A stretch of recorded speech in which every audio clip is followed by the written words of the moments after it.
Bonjour, c'est Ursule encore. On est le 11 septembre 2025. Alors je viens sonner la trompette aujourd'hui encore et je viens proclamer le retour de notre Seigneur Jésus-Christ. Amen. Alors je viens apporter un second message, n'est-ce pas, que le Seigneur m'a donné aujourd'hui. Et c'est renforcer la sécurité de sa porte. Amen. Renforcer la sécurité de sa porte. Alors il me l'a donné et vous savez, quand Dieu parle, il parle d'abord spirituel. Si nous, on comprend physique, n'est-ce pas, Dieu parle d'abord spirituel avant que ce soit quelque chose de physique. Alors, il me donne le message et je ne l'ai pas compris. Donc, j'ai pris du temps, encore et encore, pour comprendre qu'est-ce qu'il voulait vraiment dire. Parce que il y a le message qu'on reçoit et il y a la pensée du Seigneur qui suit le message. Alors, on peut interpréter le message du Seigneur selon ce qu'il nous a dit, ou bien on peut l'interpréter selon nous, notre compréhension, alors que ça n'a rien à voir avec ce que Dieu nous a dit. Alors, le Seigneur nous demande de renforcer la sécurité de notre porte dans ces temps où nous nous trouvons. Et c'est sur toute la terre. Parce qu'on est dans des temps difficiles, très difficiles. Alors, des temps où, n'est-ce pas, l'ennemi va faire pression pour essayer de s'imposer. Mais la Bible dit quoi? Il dit, quel est l'homme, n'est-ce pas, chez qui l'ennemi va entrer si cet homme-là est fort? Parce qu'avant que l'ennemi prenne ta maison, il va d'abord venir lier. Il entre, il va d'abord attraper la personne la plus forte et puis il la knock out. Et là, maintenant, il prend la maison et s'assoit. Il fait ce qu'il veut. Mais si il arrive et puis qu'il trouve l'homme fort là devant la porte, il ne peut rien. Or, nous avons l'homme fort. C'est Jésus-Christ. Alléluia, amen. Jésus-Christ est l'homme fort de ta maison. Jésus-Christ l'a dit. Il dit, je suis la porte. Jean 10, le verset 7. Il est la porte. Jésus-Christ est à chaque porte. Maintenant, pourquoi il y a certaines portes où les gens, l'ennemi arrive et puis il entre, il s'assoit? C'est parce que tu ne crois pas qu'il est la porte. Ou bien malgré qu'il est là, tu es là, tu as peur. Il est là, tu le regardes et puis tu as peur. Voilà pourquoi Jésus-Christ dit de renforcer la sécurité de ta porte. Ça commence par toi, n'est-ce pas? Marcher dans ce que Jésus-Christ a pour toi. Donner ta vie à Jésus. Quand Jésus-Christ a vaincu, n'est-ce pas, au Golgotha, c'est pour toute la terre. Il n'y a pas une catégorie de personnes pour qui il a vaincu et puis d'autres pas. Et il a dit, quiconque veut venir à moi, qu'il renonce à lui-même. Donc voilà, quiconque c'est tout le monde. Alors, ça commence par toi, donner ta vie à Jésus. Et je dis, Seigneur Jésus, j'ai besoin de toi plus que tout. Viens, fais ta demeure en moi. Aide-moi à sortir de toutes ces choses que tu n'aimes pas. Conduis-moi sur le chemin, n'est-ce pas, celui-là que tu as pour moi. Et merci d'être le portier à ma porte. Et merci pour ton Saint-Esprit qui me conduit. Amen. Et il est important, n'est-ce pas, de lire ta Bible, de prier. Et on prie comment? Simple. Comme je suis en train de parler, c'est comme ça que tu parles à Jésus. Mais tu parles avec respect, n'est-ce pas? Tu ne viens pas comme les jeunes d'aujourd'hui qui n'ont pas, n'est-ce pas, de notion de respect. Tu viens avec Dieu, lui parlant avec respect. Et puis, il va t'écouter, n'est-ce pas? Il va t'aider. Et quand même tu n'as pas le respect, il sait pourquoi tu n'as pas le respect, il va t'éduquer, il va te permettre, n'est-ce pas, d'arranger ce qu'il a arrangé. Amen. Alors, Jésus-Christ, n'est-ce pas, il est la porte, il est le portier à chaque porte. Mais si tu ne crois pas qu'il est ton portier, ben, ça commence déjà mal. Maintenant, tu dois exercer la foi en sachant qu'il est là, à la porte, et puis c'est lui qui te garde. Alors, n'est-ce pas, il dit à ses enfants de marcher par la foi. La foi, c'est quoi? Renforcer la sécurité de ta porte, c'est la marche par la foi, ou bien augmenter ta foi. Si tu as déjà une foi, c'est de l'augmenter. La foi, c'est quoi? La foi, c'est de croire, n'est-ce pas, quand même tes yeux ne voient pas. La foi, c'est de croire que Jésus-Christ, c'est lui qui garde ta porte. C'est ça la foi. Alors tu vois l'ennemi dehors, et puis tu crois que Jésus-Christ garde ta porte, mais tu ne le vois pas. Mais tu dois croire. On se rappelle, n'est-ce pas, le prophète, avec, n'est-ce pas, son serviteur. Le serviteur lui dit, il dit au prophète, Élisée, il dit, mais l'armée syrienne, elle est nombreuse, ils vont nous terminer. La Syrie avait entouré, n'est-ce pas, tout la zone de la zone d'Israël. Ils avaient tout entouré. Parce qu'en ce temps, la Syrie, n'est-ce pas, dominée. Israël avait péché et Dieu les a livrés à leurs ennemis. Et ils ont entouré tout le mur et puis Israël ne pouvait pas sortir. Et ils attendaient là, ils se sont dit, ok, ils vont finir par épuiser toutes leurs réserves et puis on aura raison d'eux. Alors, le serviteur avait peur. Et le prophète Élisée lui dit, attends, il a prié, il a dit, Dieu ouvre ses yeux. Dieu a ouvert les yeux du serviteur. Ce qu'il a vu l'a dépassé, il a fermé sa bouche. Parce que quand on marche par la foi, on dépose notre sécurité au pied de celui-là qui peut faire quelque chose. La Bible dit, pourquoi est-ce que vous vous inquiétez si vous ne pouvez pas augmenter le nombre de vos cheveux, changer quoi que ce soit? Pourquoi t'inquiéter? Tu ne peux rien faire. Alors, décide seulement tout simplement de laisser à Dieu et puis de dire à Dieu, Seigneur, viens à mon secours. Parce que moi, j'ai des problèmes à croire. Alors, plusieurs personnes, parce qu'il manque de sécurité, se confient dans les talismans. Ils vont aller lire dans les boules, ils vont s'asseoir pour lire leur horoscope, leurs journaux pour savoir qu'est-ce qui a été dit des signes Capricorne, Vierge, etc., etc. Et puis ça s'est là-dedans. Qu'est-ce que vous êtes en train de faire? Vous êtes en train d'exercer votre foi dans ces choses-là. Et Dieu te dit, maintenant, c'est un bel exercice que tu fais. Mais maintenant, laisse ça, ça ne va rien te donner. Viens exercer ta foi en Jésus. Amen. Lui, c'est une garantie.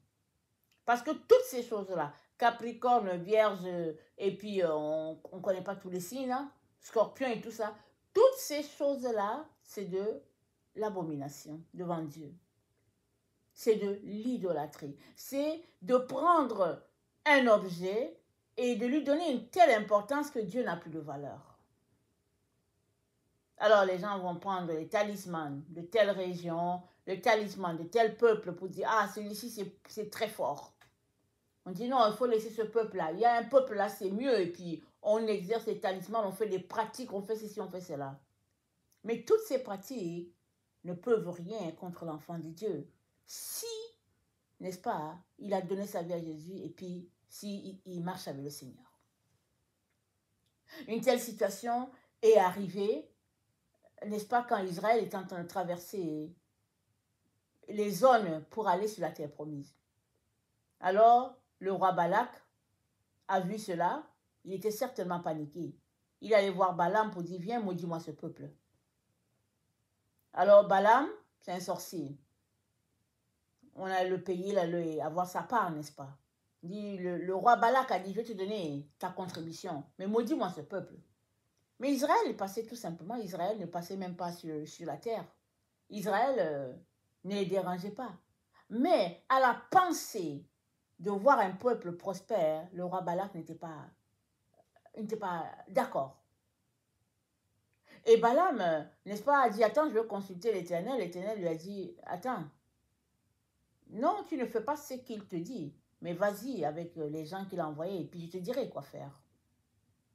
Alors, Balaam, quoique pratiquant de sorcellerie, n'est-ce pas, a reçu de Dieu de ne pas maudire Israël.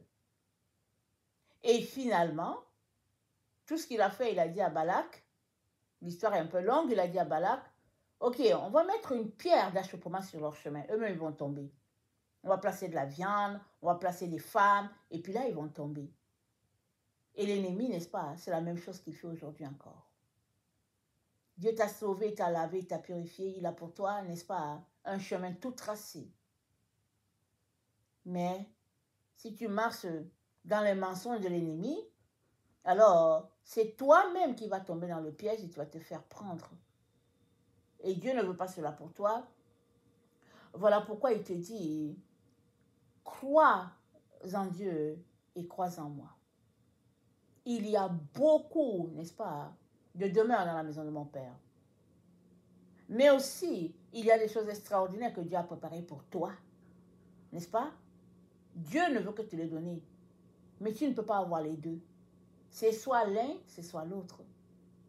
Et ce qui est dommage, c'est que ces pratiques obscènes sont entrées dans l'église de Jésus-Christ. Si bien que les gens sont assis dans l'église, ils savent que quand ils vont sortir, ils vont aller faire leur pratique. Avec toutes sortes de sectes ou bien de méthodes qui n'honorent pas Dieu.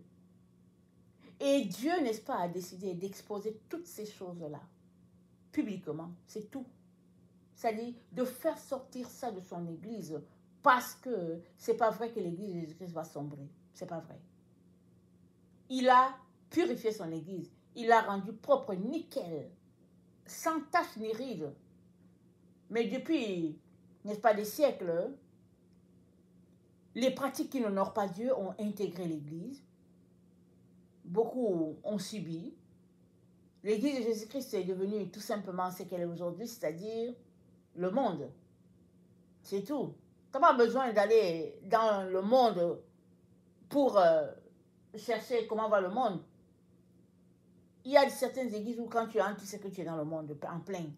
Tu n'as pas besoin d'autre chose. Tu sais qu'il n'y a rien de différent avec ce que tu connais avec tes yeux et puis ce qui se passe un peu dans la société. Et Dieu dit qu'il doit avoir une différence entre sa maison et ce qui n'est pas. Voilà pourquoi tout ce qui n'est pas de la maison de Dieu sera mis dehors. Et c'est que la terre, c'est aussi la maison de Dieu, c'est ça l'histoire. Il n'y a pas une partie de cette terre qui n'appartient pas à Dieu. C'est ça l'histoire. Donc beaucoup de gens pensent que okay, la maison de Dieu, c'est l'église. Et puis ailleurs, on peut faire ce qu'on veut. Mais Dieu dit, tout ça, c'est fini. C'est fini. Ça commence à quelque part, n'est-ce pas? Il y a un point de départ à quelque part. Et puis, petit à petit, ça grandit. Alors, Dieu, n'est-ce pas, a déjà averti son peuple dans Daniel 2. Voilà ce qu'il a dit. Parlant au roi Nabuchodonosor, regardez, il a donné un rêve à un roi païen pour lui dire que les choses sont arrêtées.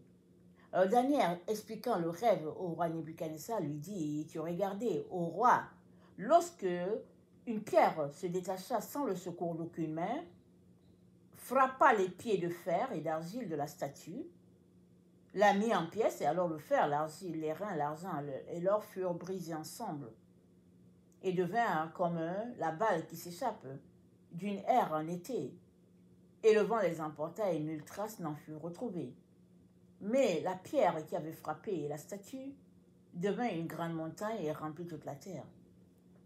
Amen, cette grande montagne, n'est-ce pas, symbolise la montagne de Sion, la montagne de notre Dieu.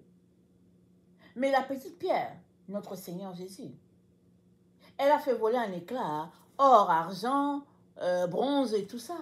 C'est quoi toutes ces choses-là? C'est les richesses de ce monde. Il y a des gens qui ont tourné le dos à Dieu à cause des richesses. Il y a plusieurs, n'est-ce pas, qui courent.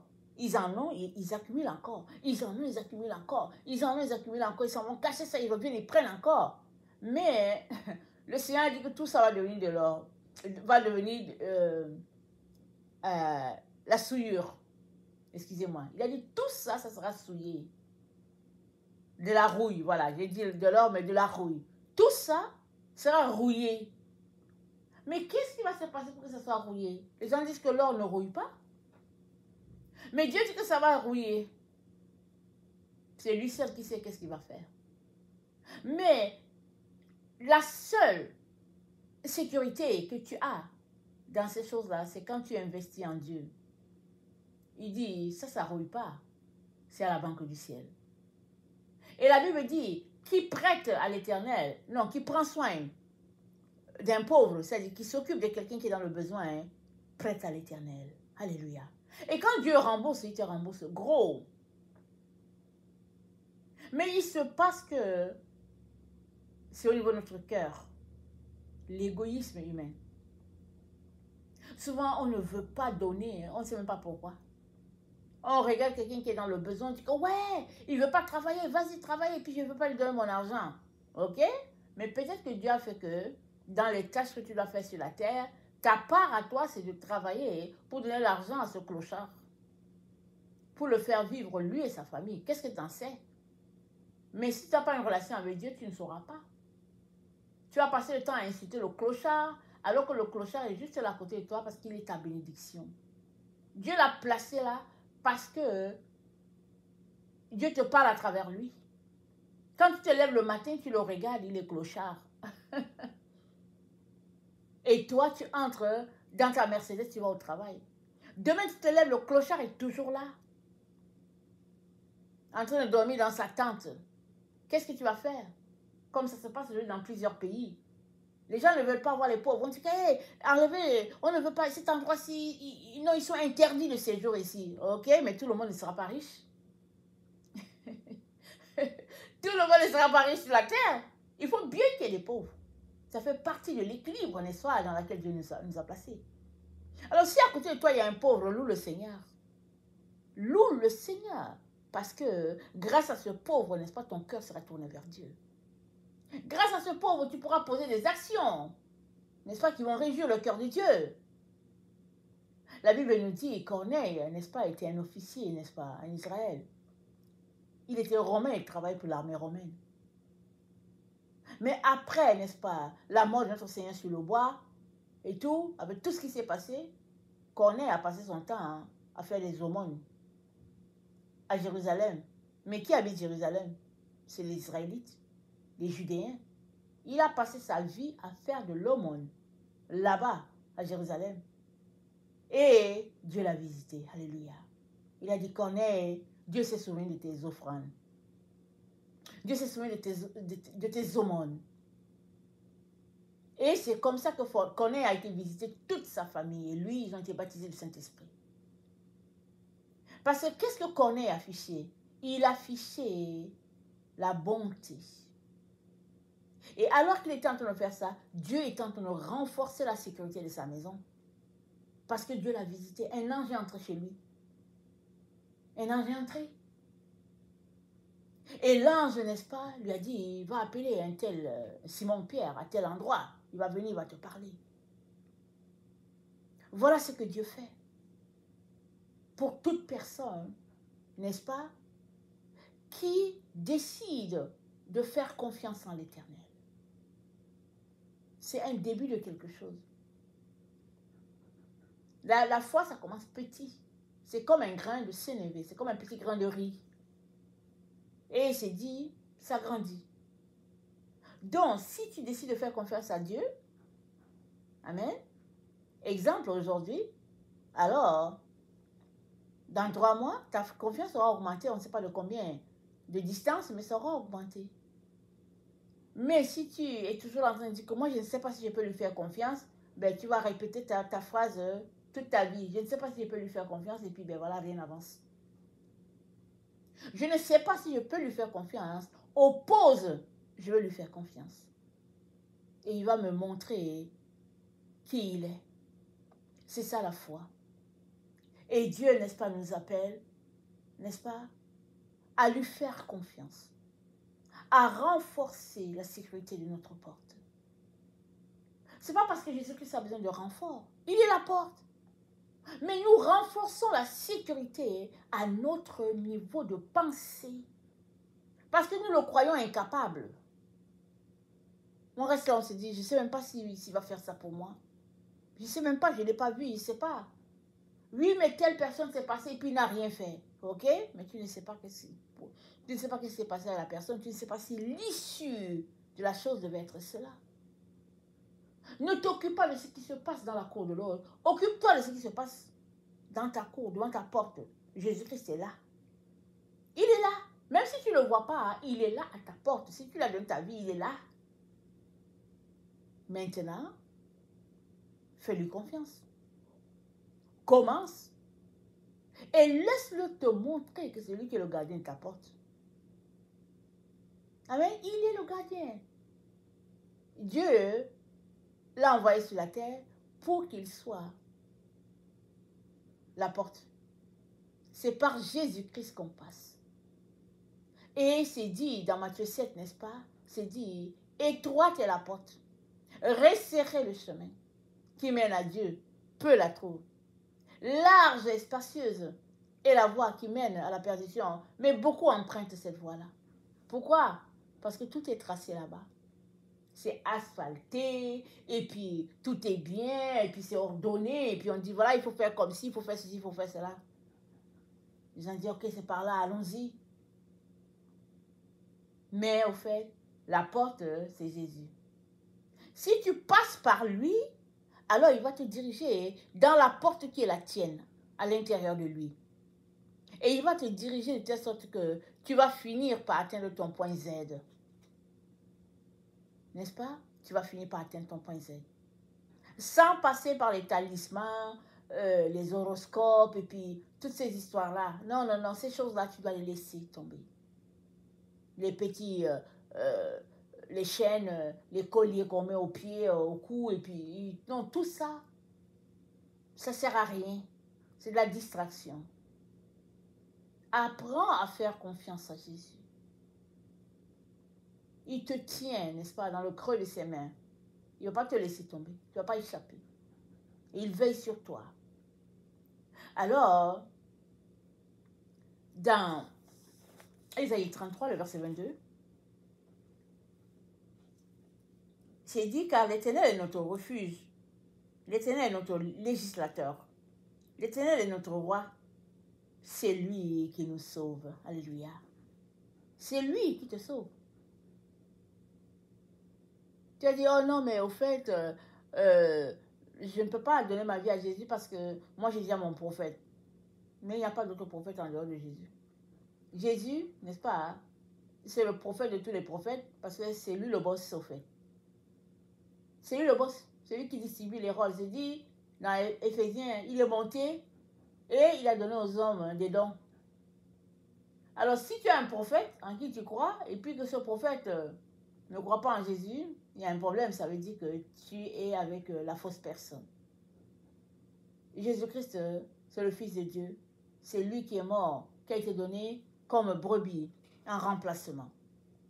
Alors, quand Adam a reçu le vêtement de peau, c'était déjà en prévision du fait que Jésus-Christ allait mourir.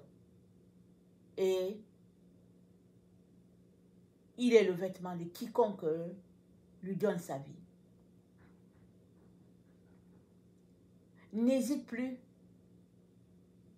Mets ta sécurité en Dieu. Et le Seigneur, n'est-ce pas, nous interpelle à cela parce que on est dans des moments difficiles. Mais si ta foi est en une personne, tu seras tranquille d'esprit. Tu pourras l'entendre et tu pourras avoir ta confiance en lui. Quand bien même les choses seront difficiles, tu vas venir te reposer en lui, sachant que là où il est, se trouve la vie, et c'est tout. N'hésite plus. Apprends à lui faire confiance. Décide dès aujourd'hui, n'est-ce pas, à mettre ta confiance entre ses mains. Et ta vie, n'est-ce pas, aura un sens. Amen. Que le Seigneur bénisse sa parole. Amen et alléluia. Amen.